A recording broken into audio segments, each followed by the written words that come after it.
नमस्कार, आप देख रहे हैं अक्षत न्यूज लाइव टीवी। इस वक्त हम खड़े हुए हैं कैंट के दशहरा मैदान में। यहाँ पर कल से धार्मिक महाकुंभ होने जा रहा है और आपको बता रहे हैं कि इसकी तैयारियों को लेके जहाँ प्रशासन भी तैयार है और साथ ही यहाँ पर जो समिति है उसकी जो तैयारी चल रही है। आप हमारे पीछे देख रहे हैं यहाँ पर PHE और विद्युत मंडल की जो तैयारी चल रही है। आप देख रहे हैं किस तरह से यहाँ पर बताया जा रहा है कि सारी तरह से व्यवस्था रहेंगी, लाइट पानी सबकी व्यवस्था रहेंगी। आइए हम आपको सीधे ले चलते हैं और बात करते हैं कि यहाँ पर जो पानी की व्यवस्था की जा रही है किस प्रकार से पानी की व्यवस्था की जाएगी।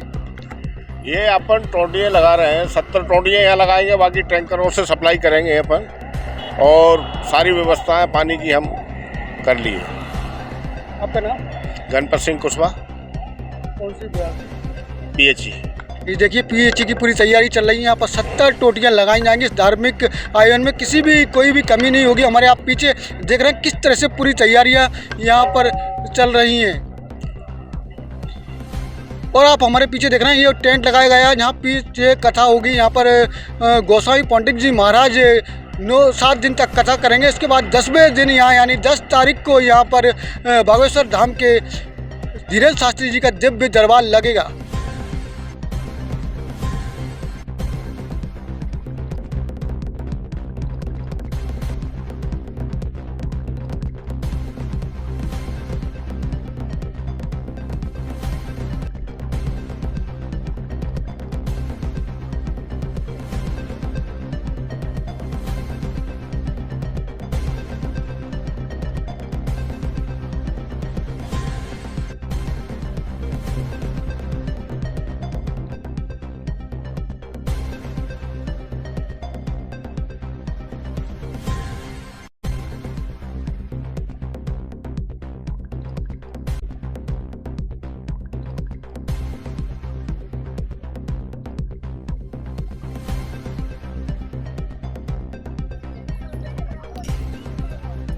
सभी पधारे हुए पत्रकार बंधुओं का मैं आयोजक मंडल की ओर से हार्दिक अभिनंदन एवं स्वागत करता हूं।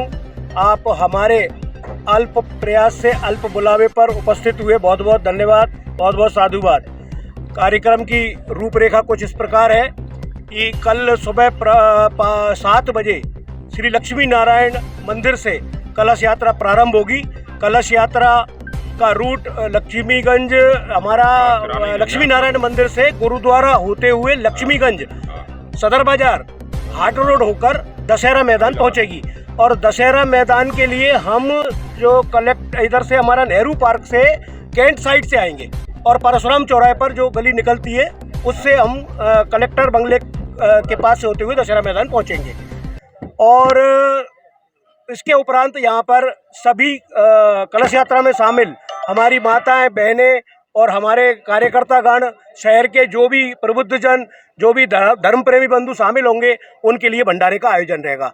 और कल की विशेषता ये रहेगी कि कल हमने 51,000 लोगों का सामूहिक हनुमान चालीसा का भी संकल्प किया है, जिसके लिए संगीतमय हमारी हनुमान चालीसा टीम इंदौर से आ रही है। वो संगीतमय हनुमान चालीसा का पाठ करेगी और करीब करीब ऐसा प्रयास है जितने लोग हो जाए और हाँ उपस्थिति जितनी होगी। और इसके उपरांत कल सुबह श्री लक्ष्मी नारायण महायज्ञ का प्रारंभ होगा और उसके लिए काशी से प्रकांड विद्वान गुना पधार चुके हैं। तो उनके निर्देशन में उनके ही द्वारा सारा कार्य कराया जाएगा। और दोपहर 3 बजे विश्वविख्यात संत पुंडरीक जी गोस्वामी की कथा प्रारंभ होगी। दोपहर 3 से 6 तारीख का ही बता रहा हूँ बारे। 6 तारीख को दोपहर 3 बजे से पुंडरीक जी गोस्वामी की कथा प्रारंभ होगी। 3 से 6 बजे तक कथा का समय है। 6 से 8 बजे तक जो उपस्थित लोग रहेंगे यहाँ धर्म प्रेमी बंधु, उन हेतु भंडारे का आयोजन है। 8 बजे से माननीय सांसद हेमा मालिनी जी द्वारा माँ स्वरूपा नृत्य नाटिका की प्रस्तुति की जाएगी 6 तारीख को। और 7 तारीख को सुबह प्रातःकाल जो हमारा रूटीन है, हमारा लक्ष्मी नारायण महायज्ञ संपन्न होगा, दोपहर में कथा होगी और शाम को बाबा सत्यनारायण मौर्य द्वारा भजनों एवं राष्ट्रगीतों की प्रस्तुति की जाएगी। इसके अलावा फिर 8 तारीख को भी वही रहेगा हमारा क्रम। सुबह लक्ष्मी नारायण महायज्ञ रहेगा, दोपहर में कथा रहेगी और शाम को एक शाम खाटू वाले के नाम विश्वविख्यात भजन गायक लखवीर सिंह लखा द्वारा बाबा श्याम के भजनों का यहाँ पर प्रस्तुतिकरण किया जाएगा। और 9 तारीख को हमारे यहाँ सुबह क्रम वही रहेगा, कथा का क्रम भी वही रहेगा। और 9 तारीख शाम को भजन सम्राट अनूप जलोटा द्वारा मतलब विराट भजन संध्या का आयोजन किया जा रहा है। तो इस तरह का कार्यक्रम है। और 10 तारीख को हमारे बागेश्वर धाम पधारेंगे तो पुंडरीक जी गोस्वामी और बागेश्वर धाम जी की उपस्थिति में पंडित धीरेन्द्र कृष्ण जी शास्त्री की उपस्थिति में लक्ष्मी नारायण महायज्ञ की पूर्ण आहुति संपन्न होगी। और इसके उपरांत भंडारे का आयोजन है और जितने धर्म प्रेमी बंधु पधारेंगे सब प्रसादी ग्रहण करेंगे। और 2 बजे से दिव्य दरबार प्रारंभ होगा जो कि हरी इच्छा तक चलेगा और फिर बागेश्वर धाम की मर्जी तक चलेगा। जो प्रभु की इच्छा होगी, 10 भी बज जाए, 11 भी बज जाए, 12 भी बज जाए, उसके बारे में अभी हम कुछ कह नहीं सकते, वो उनके ऊपर निर्भर रहता है। कल का जो अपना कार्यक्रम रहेगा, कल का जो हमने कार्यक्रम तैयार किया है, कल जो हमारी कलश यात्रा प्रारंभ होगी तो कलश यात्रा का रूट अग्रवाल जी ने बता दिया है। कलश यात्रा में हम लोगों ने गुना शहर के उत्साही युवाओं के द्वारा भी एक जो शिव पालकी निकाली जाती थी, शिव पालकी की युवाओं की एक टीम उस कलश यात्रा में रहेगी। साथ ही हमने शेगांव महाराष्ट्र की झालर वाली टीम बुलाई है जिसमें युवक और युवतियों के द्वारा उसमें झालर एवं ढोल की प्रस्तुति के साथ आयोजन किया जाएगा। साथ ही हमारे मिश्रा जी जो कि इंदौर के भजन गायक हैं और हमारी उस कलश यात्रा में संगीतमय आयोजन को संचालित करेंगे। इस तरह का हमने स्वरूप तैयार किया है। धूले धार्मिक भजनों के साथ धूले महाराष्ट्र से भी हमारी एक टीम आ रही है।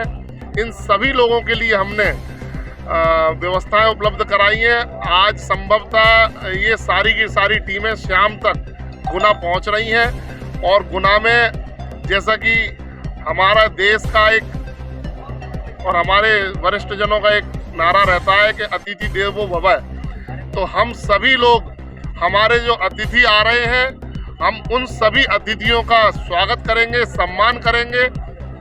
इस स्वागत सम्मान के लिए हमारी महिला टीम को हम एक्टिव करेंगे और हम सभी अतिथियों का स्वागत करेंगे। स्वागत के साथ उनकी हम यहाँ पे अगवानी करेंगे और कल सभी लोग सामूहिक रूप से इन जो कलाकार जो अलग अलग अपने अपने राज्यों की विशेषताएं जिनके पास है, उन राज्यों के जो कलाकार यहाँ पे आ रहे हैं, हम उन सभी के साथ मिलकर के एक भव्य और अति भव्य कलश यात्रा करेंगे। और कलश यात्रा के उपरांत आपने बताया है कि हम संगीतमय हनुमान चालीसा का आयोजन जो किया जाना है, इसके लिए हम आप सबके माध्यम से, पत्रकार बंधुओं के माध्यम से एक अपील करना चाहते हैं कि गुना शहर के सभी माताएं, बहनें, युवा एक सनातन की अलग जगाने के लिए, सनातन का झंडा बुलंद करने के लिए ये आयोजन किया जा रहा है। ये इस आयोजन का मुख्य उद्देश्य माँ बीसभुजा देवी मंदिर के जीर्णोद्धार, नवीनीकरण एवं वहाँ पर मातृलोक के निर्माण के साथ नवग्रह मंदिर के निर्माण की कार्य योजना के साथ हम ये आयोजन कर रहे हैं। और उसी आयोजन के उद्देश्य की प्राप्ति के लिए ये आप सामने देख पा रहे हैं, लक्ष्मी नारायण महायज्ञ हेतु यज्ञशाला बनकर तैयार हो गई है। और यज्ञशाला के लिए सभी यज्ञाचार्य का गुना आगमन चालू हो गया है। यज्ञाचार्यों की कुछ टीम यहाँ गुना आ चुकी है। सभी लोग धीरे धीरे यहाँ पहुँच रहे हैं और एक हम गुना शहर में गुना के ऐतिहासिक उत्सव को मनाने के लिए बच्चा और जन जन उत्सव मनाएगा, ऐसी हमारी सबकी भावना है। हमारे साथ महेश जी रघुवंशी बैठे हैं। महेश जी रघुवंशी जी के द्वारा एक दिन की भोजन व्यवस्था, क्योंकि यहाँ भोजन व्यवस्था भी यहाँ पे प्रतिदिन की जा रही है, तो एक दिन की कल की भोजन व्यवस्था महेश जी रघुवंशी जी के द्वारा यहाँ पे उन्होंने जो घोषणा की थी पिछली बैठक में, तो कल की भोजन व्यवस्था महेश जी के द्वारा की जा रही है। हम महेश जी का बहुत बहुत धन्यवाद ज्ञापित करते हैं। महेश जी, आप सब लोगों के सहयोग से ही ये सनातन की रूपरेखा आगे बढ़ेगी। ये जन सहयोग का कार्य है, जन जन का कार्य है, सभी लोग मिलकर कार्य करेंगे, ऐसी मेरी भावना है। बहुत बहुत धन्यवाद। चौराहे से गुरुद्वारा होते हुए जयस्तंभ चौराहे जगत होटल से गुरुद्वारा, गुरुद्वारे के सामने से लक्ष्मीगंज होते हुए सदर बाजार में प्रवेश करेंगे और सदर बाजार, सुगन चौराहा, रपटा से हाट रोड से हनुमान चौराहा से कलेक्ट्रेट वाला टर्न लेकर के कलेक्टर महोदय, एसपी महोदय के बंगले के सामने से राइट टर्न लेकर के जेल रोड के सामने से फिर हम दशहरा मैदान के लिए प्रवेश करेंगे। और सभी माताएं बहनें यहाँ पर जो कलश लेकर आएंगी, हम कलशों की एकत्रीकरण की व्यवस्था हमने यज्ञशाला के पिछले भाग में रखी है। सभी माताओं बहनों से अपील रहेगी कि सभी माताएं बहनें यज्ञशाला के पिछले भाग में कलशों का समर्पण करेंगे। कलश यात्रा कितने लोग शामिल होकर तय किया है? कलश यात्रा में हमारा लक्ष्य लगभग 20 से 21 हजार महिलाओं का। लक्ष्मी नारायण महायज्ञ जो हो रहा है, इस यज्ञशाला में पंडित धीरेन्द्र कृष्ण शास्त्री जी बागेश्वर धाम के पीठाधीश्वर महाराज इस यज्ञशाला में प्रवेश करेंगे। अभी हमें और उसके अलावा पुंडरीक जी गोस्वामी महाराज, इन दो बड़े युवा अंतर्राष्ट्रीय संतों का हमारी यज्ञशाला में प्रवेश एक बहुत ही शुभ संदेश है कि हम जिस बीड़ा को हमने उठाया है, जिस मिशन, जिस लक्ष्य की प्राप्ति के लिए हमारी जो यज्ञ हम कर रहे हैं, उसमें हमारे देश के दो अंतर्राष्ट्रीय संत, बड़े विद्वान संतों का हमारे यहाँ आगमन हो रहा है। ये हमारे लिए बहुत ही एक शुभ संकेत है। आपने कुछ दिनों पूर्व देखा कि जब यहाँ पर हमने एक बैठक रखी थी तो हमारी यज्ञशाला को इंद्रधनुष ने कवर किया था। ये संदेश गुना में नहीं, पूरी राष्ट्रीय न्यूज चैनल पे चला कि हमारी यज्ञशाला का जब आंधी तूफान और बारिश हो रही थी तो हमारे इस यज्ञशाला का संरक्षण ईश्वर ने इंद्र स्वरूप एक इंद्रधनुष के रूप में किया था। ये एक हमारे लिए बहुत ही शुभ संकेत की बात है। और उसके बाद पंडित धीरेन्द्र शास्त्री जी का इस पूर्ण आहुति के बाद, मंदिर निर्माण की पूर्ण आहुति के बाद उनका दिव्य दरबार का आयोजन होगा। इसकी समय सीमा निर्धारित नहीं है, लेकिन दोपहर के बाद दिव्य दरबार जरूर आयोजित किया जाएगा। हमारी मर्जी से नहीं हो रहा है, ये पंडित धीरेन्द्र कृष्ण जी शास्त्री बागेश्वर धाम द्वारा हमें सुझाव दिया गया कि लक्ष्मी की प्राप्ति हेतु महालक्ष्मी नारायण यज्ञ का आप यहाँ पर जो है आयोजन करें। और इसके लिए उन्होंने ही काशी से प्रकांड विद्वानों की सूची हमें उपलब्ध कराई। उन्हीं के द्वारा सुझाए गए विद्वान यहाँ आ रहे हैं। और इसमें खास बात यह है कि जैसा मैंने पहले भी बताया है कि हमारे शास्त्रों के अनुसार श्री लक्ष्मी नारायण महायज्ञ की एक आहुति हमारे जन्म जन्मांतर के दुख दारिद्र्य का नाश करती है और हमेशा सदैव के लिए माँ लक्ष्मी एवं नारायण की कृपा प्राप्त होती है। तो 20 भुजा मंदिर निर्माण हेतु ये हमने लक्ष्मी नारायण महायज्ञ का आयोजन किया है और इसमें वहाँ के लिए तो प्राप्त होगी और जो इसमें आहुति देंगे उनको भी सदैव के लिए माँ लक्ष्मी एवं नारायण की कृपा प्राप्त होगी। अभी इसमें करीब 81 लोगों के लिए बैठने की व्यवस्था है। 20 वेदियां हैं और एक मुख्य वेदी है, तो 20 पर 4 के हिसाब से 80 और एक मुख्य वेदी पर 1, तो 81 लोगों के बैठने, जोड़ों के बैठने की व्यवस्था है। और इसमें